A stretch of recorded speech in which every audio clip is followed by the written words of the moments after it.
That's a them. That's That's a a them them. problem. That's a That's a them them problem. problem. That's a them problem. That's a them That's a them problem. problem. That's a them problem. That's a them That's a problem. them problem. That's a them problem. This is That's a Them Problem Hotline. How can I help you? Welcome back to another episode 3 of That's a Them Problem. Obviously, I did that whole call center thing because of how I look right now. Guys, I finally bought space, so now we have visual episodes. Hi to the people watching on YouTube.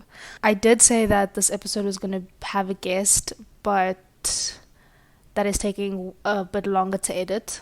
So it is filmed, so it is coming. It will be episode 4 instead of episode 3. Also, today is Thursday the 31st of August, so this is the day before the first episode. And I just want to say thank you to all the people that are listening to this episode. I want to say thank you for all the support that you've given me so far in this journey. Also, just the rollout initially was really, really fantastic. And I've actually found like a new passion for this podcast in general because it's something that I don't have to consistently be putting a lot of myself or who I think I am into it, and that takes a lot of time and puts a lot of pressure on me because I feel like I have to live up to a certain standard if it's just about me, and I'm particularly very hard on myself, and I have a very high perspective of how I look at myself, so it's quite difficult, especially with doing things for myself with me as the brand behind it, if that makes sense. That's the thing. Problem is an extension of me that I don't have to be so perfect in, which is something I need to practice, not being such a perfectionist, because it does take up a lot of my time. It does give me a lot of stress and anxiety, and I feel like I would be doing so much more if I didn't think that things needed to be perfect all the time.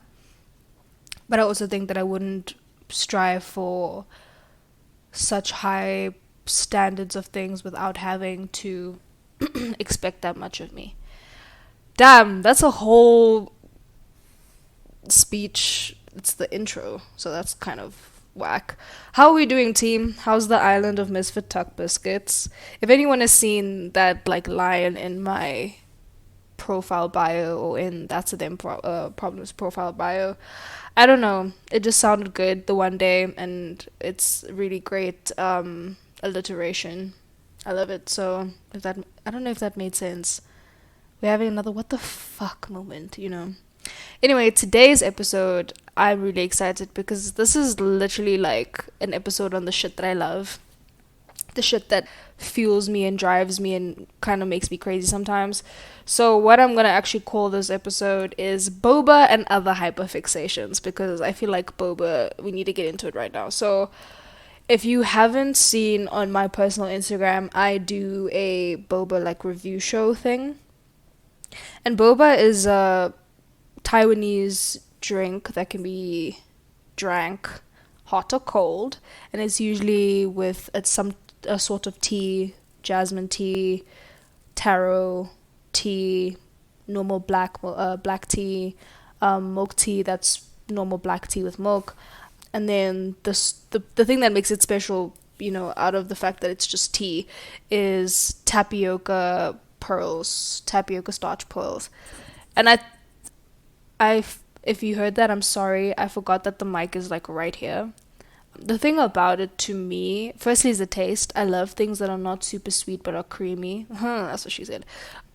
Stop it. I wanted to call myself by my full name, reprimand myself by my full name, but I'm trying not to do that right now. But what it is about tapioca pearls, right, the thing about boba is the texture. One thing that I hate, something that will put me off when I'm eating is texture. Something that will put me off when I'm eating is the smell. Those are the two things that like will kill an eating experience for me. And something about the texture of tapioca pearls, the texture of boba, just like itches something in my brain and makes me feel really good inside. Plus it's like filling. Like I can't eat anything after I drink and eat boba because it's so filling and it's starch, dude. Like it's gonna fill your stomach. Also, I don't know if you see, again, this is the people that are watching the visual aspect. I have my laptop in front of me in case I need to Google shit, and I'll have this little space here for like, if I decide to show you something, it will be here. I just love that I bought space because then I can do like cool shit like this, and I've been wanting to do cool shit like this. Also, speaking of then, this will be the first visual episode. Episode 4 with the guest will not be a visual episode because we only did audio recording, and then every episode after that will be a visual episode. I hate saying, I hate the fact that I say all the time, but it's because I'm buffering my next thought. Okay, boba. Something else that I'm extremely hyper fixated with is just, maybe this is my anxiety showing. Did you see me rebooting for a second? This is my anxiety showing. But like when I'm nervous, I like to slide my my nails under each other like this.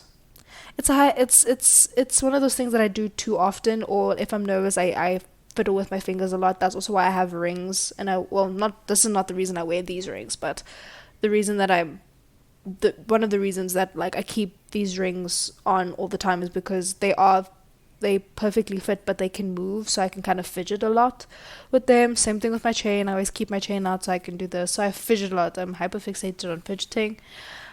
Asian food, Chinese food, Korean food, Japanese food, kimchi jjigae, that's Korean, sushi, Japanese, chow fans, and like anything udon, and like udon for the people who don't know what I just fucking said, udon, and like soy sauce, sesame oil type things. My beat. That's my thing. What else? Let me Google what else I like. Asian food. Also, if y'all haven't got into Korean fried chicken yet, y'all are missing out because it's so good. That was such an off key. I'm so sorry. Okay, this is also something that like you'll get into. Also, because there's a different like intimacy now that like I'm filming. Also, I'm watching myself and I know that the camera's here, so hi, I can see you, right? But obviously, I'm obsessed with myself. I can already tell today's gonna be a very long episode, and I was so excited to film this, and now I'm just like pissing myself off.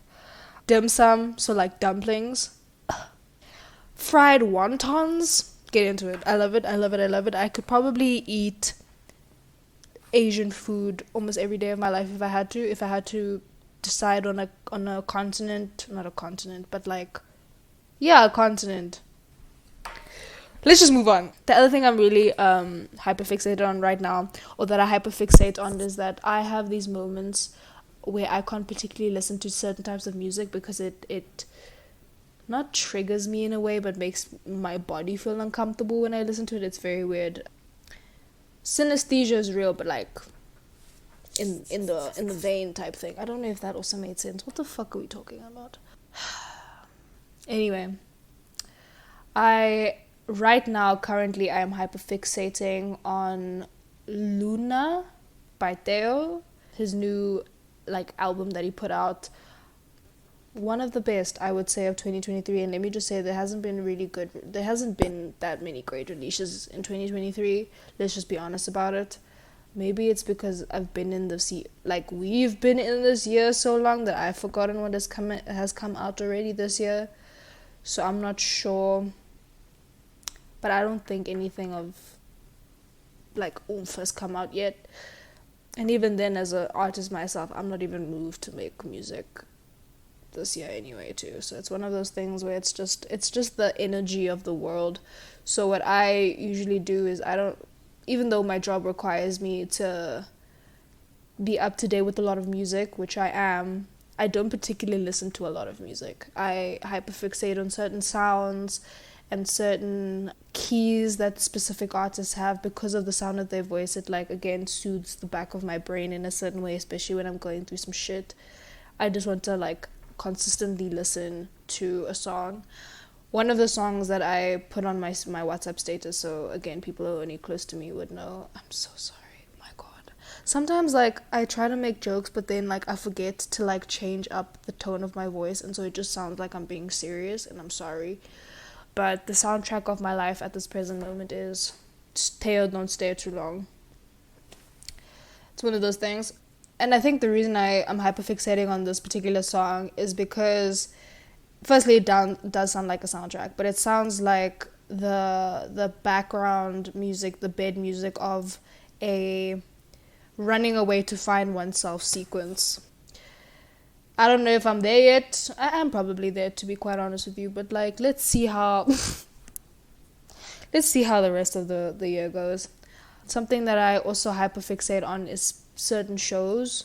I think this is all leading to the fact that like I know that I'm mentally ill, I know that I'm divergent, and I know that all of these things are patterns of that, but like just indulge me, bro. Just indulge me, bruh. I mean, if you want to be my bro, you have to let me just talk, man, without knowing that there's an actual problem behind it. I don't know what that was either, but it's been a long day. I'm literally filming this and recording this after work because I said that I would. Sorry about that. My mom left her phone while she was walking and there was an alarm going off, so I had to cut the camera, cut the mic, because I'm not gonna have a doom doom doom doom doom doom. Yeah, okay, cool. I even forgot what I was talking about, so this is why I get frustrated when there's distractions. Oh, the fact that I was mentally ill. Fuck. What I was basically saying is that I hyperfixate on certain shows, so I'll watch a show 20 times, 30 times before I get tired of it and before I feel like it's an appropriate time to move on. The shows that like I hyperfixate on are RuPaul's Drag Race. The newest one is Glamorous and Captain 4. These are mostly Netflix shows, unfortunately, because that's the only thing that I can download on my phone and watch constantly.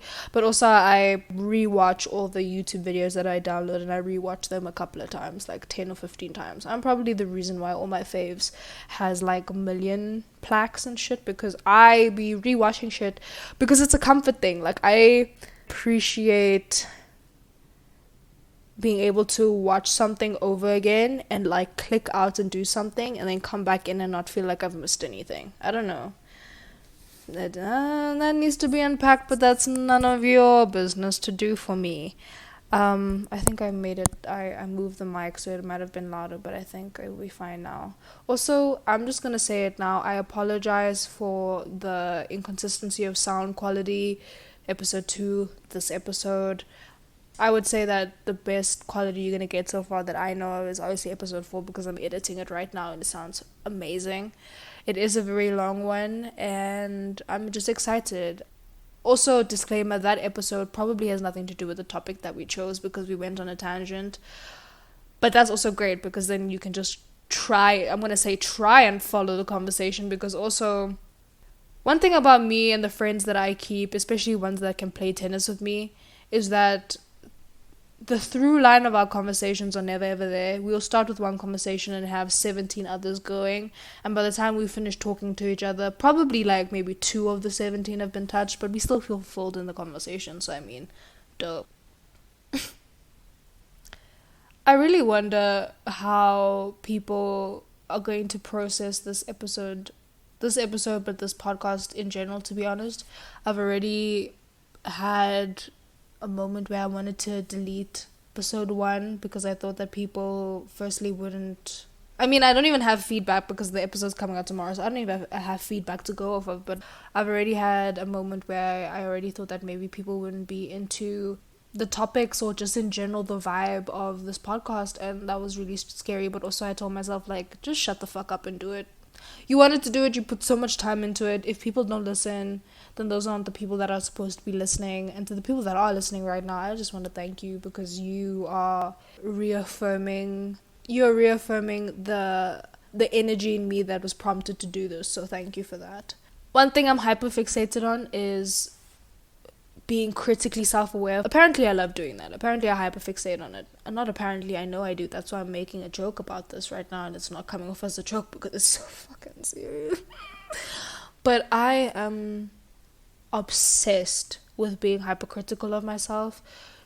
But also I feel like if I'm hypercritical of myself, then it gives me not the right, but it gives me the space to be hypercritical of others, because if I know better, then surely other people know better. But again, we're not the same people, and moral compasses are built in different ways.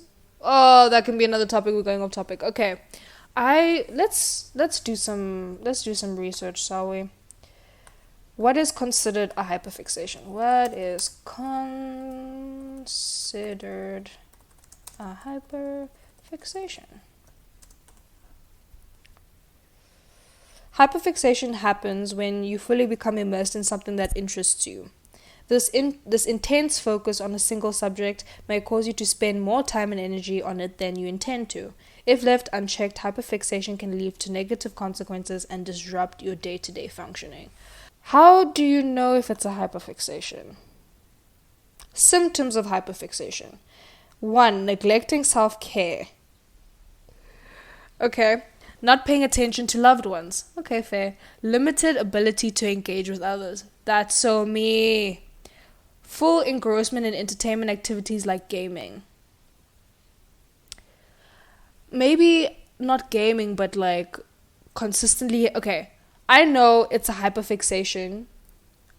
Me constantly having to have something playing or something making noise in the background. So right now it's me, right? But like before this, I was literally blasting music on my speaker, trying to get myself into this vibe. Probably after this, I'm going to be listening to myself again and the guest for the next episode editing. And then after that, I'm probably going to be listening. I'm probably going to watch a Netflix show that I watched 1,000 times. Also, it's such a perfect time for my neighbor to like swing his gate open. He can probably hear me too, and I don't give a fuck. Anyway, train of thought, gone. Oh yeah, listening to sound and having something on at all times. I get extremely uncomfortable. I personally can't sit still, and I get extremely restless. That I can't pay attention to loved ones, and that I can't engage with people unless something's playing, because then I physically am stuck in this like, what the fuck is going on state. Lack of social awareness, difficulty breaking attention. Listen, I just told you that I hyperfixate on self-awareness, so that's not me.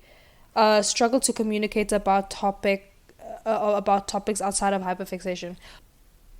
Usually by DSM standards, so diagnostic manual psychologists and psychiatrists use to like diagnose in terms of symptoms. If you have about 4 or 5, then it's possible. So let's see how many I have. Let's count together. Okay, number 1, limited ability to engage with others. When I'm doing something that I'm hyperfixated on, I get extremely irritated when other people are around me in that space. Limited ability to engage with others. Okay, I just said that. Full engrossment in the activity. Difficulty breaking attention. Struggle to communicate about topics outside of the hyperfixation. How long should a hyperfixation last? The timeline for hyperfixation can vary. Some people will hyperfixate on something for months at a time, while other hyperfixation episodes may last a few days. I'm trying to think now, like what do I actually like obsess over at this moment? Ooh, what's the difference between an obsession and a hyperfixation? What is the difference between a obsession and a hyperfixation? Don't you just love Google? How to deal with a hyperfixation? Hyperfixation is when your passion turns into a continuous obsession. So I have a hyperfixation on art, guys. Let's just be real about this. I can't talk to anyone. I can't talk to anyone about anything other than something creative or something in the creative field or something artistic or something that has to do with a human experience, like your human experience and how you develop like emotions and how you deal with your emotions. Like I can't talk about anything that I was hyperfixated on being a psychology like major for a very long time. Clearly, because I just love figuring out how the mind works and how you know what it is. I'm obsessed with the idea of being a person that understands humans better, if that makes sense. Like I love knowing how to engage and behave and comfort people in the way that they need comfort and not in the way that I can possibly perform it. I don't know if that makes sense, in the sense of like I really love, oof, sorry, the bump of the mic. I really love knowing how to figure out how to be a supportive. There's so much going on. I'm so sorry, guys. I love figuring out how to be a supportive background character in someone's life. I love doing that. I'm obsessed with that. And I've done it for a lot of people in my life. I'm obsessed with bettering myself in a psychological way and in a spiritual way, and also doing that for other people. It's just really, it's all over the place. Okay, back to this. The hyperfixation is when your passion turns into a continuous obsession. When you become fully engrossed in something, it interferes with your daily functioning. Focusing on something else becomes difficult since the objective of your hyperfixation has become all-consuming. Okay, I have a question now. But wait, I keep bumping the mic. I'm so sorry. We're just going to read this one more thing, and then I have a question to pose to you guys, and then I'm obviously going to research, but it's for you to like chill. What is the difference between a fixation and an obsession? An obsessed person always thinks of having the beloved. Oh, this is about love. No. Okay. Fuck, scratch that shit. I'm gonna ask the question now. What is the difference between, because this is saying that hyperfixation is when your passion turns into a continuous obsession. What is the difference in between because also it says like it interferes with your daily functioning and it becomes difficult to focus on something else. Why does that immediately like trigger the idea of addiction in my mind? Because then my question is, what is the difference between addiction? There we go. Addiction and hyperfixation. That was a question that I was posing to y'all. What is the difference between addiction and hyperfixation? Hyperfixation is not addiction in that it comes in waves and phases. You might become hyperfixated on a particular game or app on your phone and play consistently for a while, but not to the point where you stop sleeping, working, or eating. Examples of a hyperfixation includes cleaning. This makes way more sense, and all the things that I mentioned are hyperfixations. Thank God. One hyperfixation that I now thinking about it, talking about games, I was hyperfixated with Candy Crush for a very long time. Not even for a very long time, actually the streak lasted about a week or 2 weeks, where I was just playing any chance that I got. And if you think about it, if I downloaded the app on Monday, and it took me and I was obsessed with it for 2 weeks, from Monday 2 weeks to the next Monday, I was already on like level 400 and something, and obviously like the levels get harder and whatever, and then you have to like time out and lives and all that shit. But can you imagine how obsessed I was? I don't know why. Also, when I play Candy Crush, I can only play it with the sound effects. I cannot play it with the music, because remember I told you like I always need something in the background, and just the sound effects are okay, because if it's the sound effects and the music, I get too like stimulated and I just don't want to fucking play. It gets me irritated. But yeah, that's fucked. Some examples of common hyperfixations. Ooh, search that. What are some common examples of hyperfixations? Common examples of hyperfixations. ADHD hyperfixation examples. For instance, an individual hyperfixating on playing an instrument may spend hours learning a new chord or teaching themselves songs.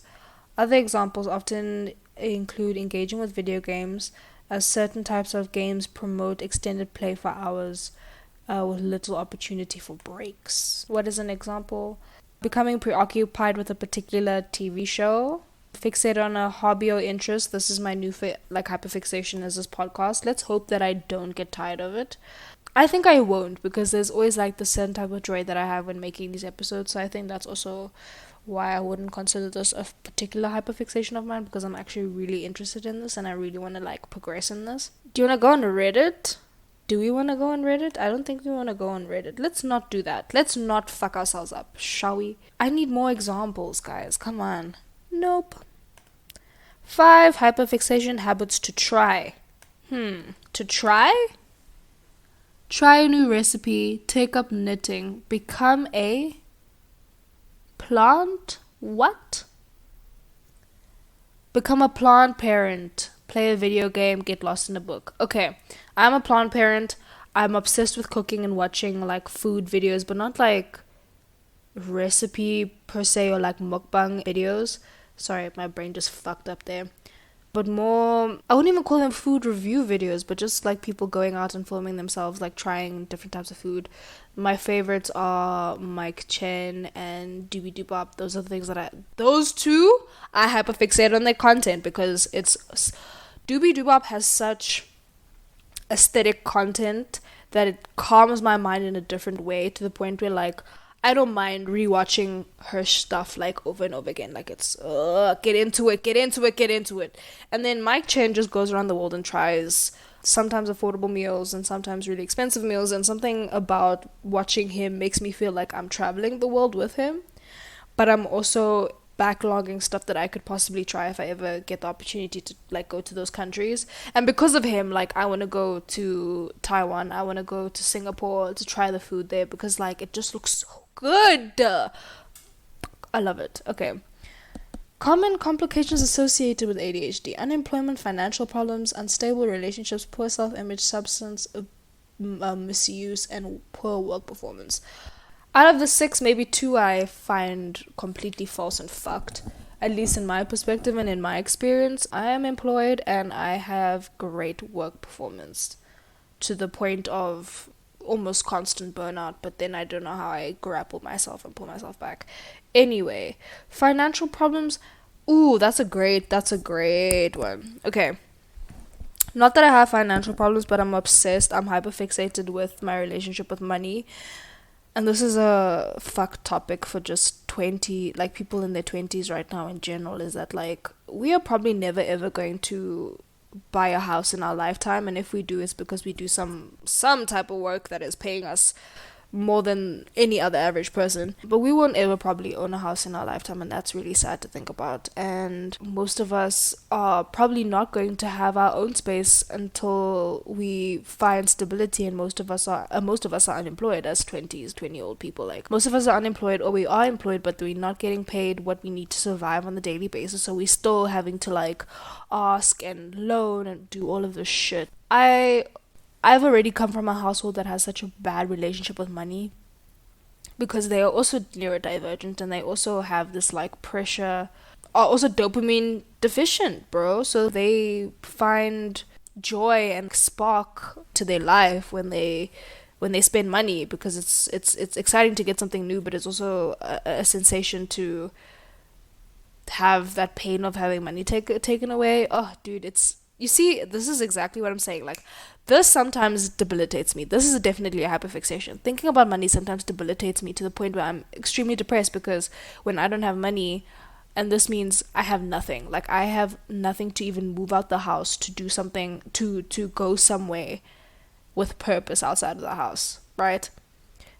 It gets me really frustrated because then I'm also not able to support the people that might need my support financially then, and it fucks with me a lot. But that's something that I hyperfixate about, is just the relationship with money and not financial problems per se. Oh, something I'm also really hyperfixated on / obsessed about is just the people that I love, guys. Like, and this is to the people that I love. I know that I am basically a ghost until I message you, or until we speak in person, or until you call me, or until something happens. But just know that like I think about y'all all the time, and sometimes it's one of those things where I want to message you, but then it's like I don't want to feel like I'm constantly needing you to pour into me. Oh, I'm obsessed with the people that I love, but I'm also hyperfixated on this idea that like I'm a lot to handle, so I can't be a consistent presence in people's lives. That sounds so sad, guys. I swear to God, every episode I just find something more sad about myself, and I'm just like, wow, that's cool. That's cool. Pin. Also, I was thinking about it this morning in the shower. Sorry that's the visual, but I was thinking about how this podcast would probably be the only way that I could possibly have conversations, and difficult ones at that, with people that are close to me, with my family, with people that misunderstand me and jump anyway. Like, this is probably the only way I'm gonna be able to communicate my perspective and be as honest and truthful as I would want to be with people. So, with that being said, please take what I say, especially when it's slightly controversial, extremely controversial at sometimes, especially when we're going to get into like queer issues and gender issues. To some people, especially people who are not queer, I'm going to say a lot of controversial things, and I'm going to be extremely harsh and critical of a lot of things that people who are not of the queer experience do, and of society at large. I'm going to say a lot of things that might be controversial, and to that I'm already give the disclaimer and ask you, please take it with a pinch of salt. Please hold space for me. I mean, you're already holding space for me by listening to this podcast, which is already so much, and I thank you so much for doing that for me. But also at the same time, and not that I'm talking for other people and I don't want to talk for other people, I do not want to speak for other people because it's not my place, but at the same time I realize that my experience could be representative of a lot of other people's experience, and so I want to be as authentic and as true as possible without having to dismiss any experience of mine and of people's that might be living that same experience. So, and obviously I'm going to give an even bigger disclaimer when we get to gender and queer issues. I'm going to be extremely assertive when we have that discussion, because I think maybe I should say it now because it's still episode 3 and we can like get this very like big emotion that I have off my chest. But as a queer non-binary femme person that would love to be addressed as they them, but I understand that especially people who do try, how I'm not going to say difficult because it isn't difficult, how different it is to immediately change your vocabulary. I'm going to say it like that.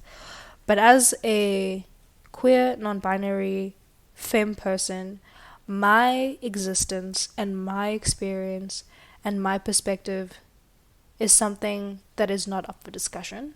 I am here present. Obviously, I feel like I'm talking to the choir. I'm preaching to the choir, because obviously I would assume that anyone who is listening to this is open-minded enough and understands that this is what this podcast is for. This is what for people who have the same experience but also want to hold space for the people who experience being queer and just being different in this world. Actually, let's not even talk about queer people, but people who are different. Yes, so that is the disclaimer, is that my existence and my perspectives, as much as they might not be in the same alignment with yours, is not up for discussion. That's it, that's all. How you feel is how you feel, and you're always entitled to that, but I am a living, breathing, and existing person. I am a person, and in making time in my mind for this podcast to have that episode, I'm also making space to educate when I shouldn't actually be, because there's enough information on Google. I told you, earlier I told you that Google is amazing. And again, I'm preaching to the choir because I understand that people that are listening to this would already have had this conversation with other queer people or have had this lecture in some capacity. But I just want to say this already now because it's extremely important to me. Again, not speaking for other people, but being the best that I can be and highlight and show up for myself in the best way that I can be, because I know that will hold space for other people to do the same. I'm hyper-fixated on being a social justice warrior. Duh. Fuck. Every time you see like a post that goes out on That's a Them Problem and you see like duh, that's how you say duh.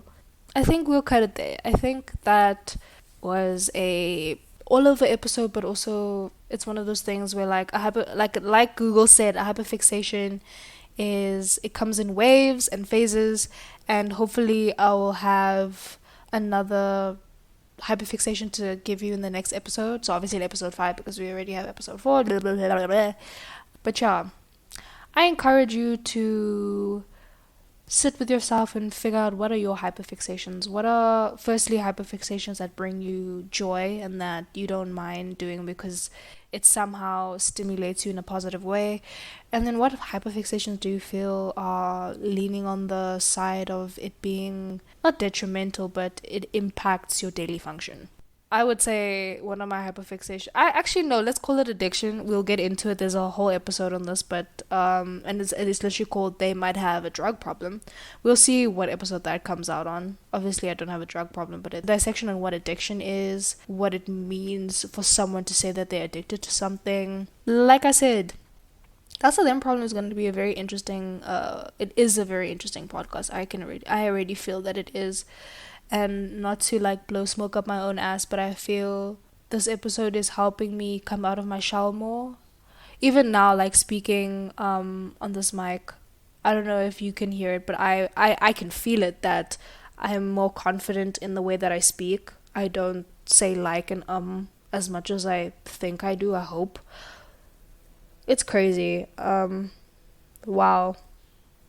Just when I said I hope I don't say as much as I do, there I go and say But thank you so much for tuning in. Thank you so much for the people that are watching on YouTube. I hope that firstly I figure out a set for That's a Them Problem, because right now I'm literally just sitting at my dining room table.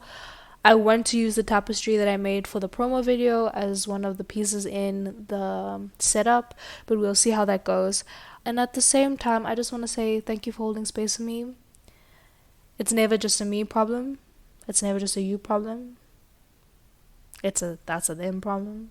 And I'm glad that we can share this time and this space and talk about important things.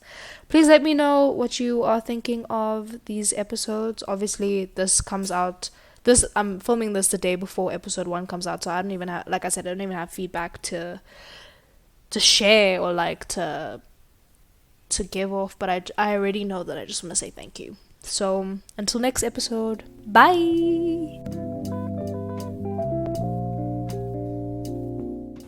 LOL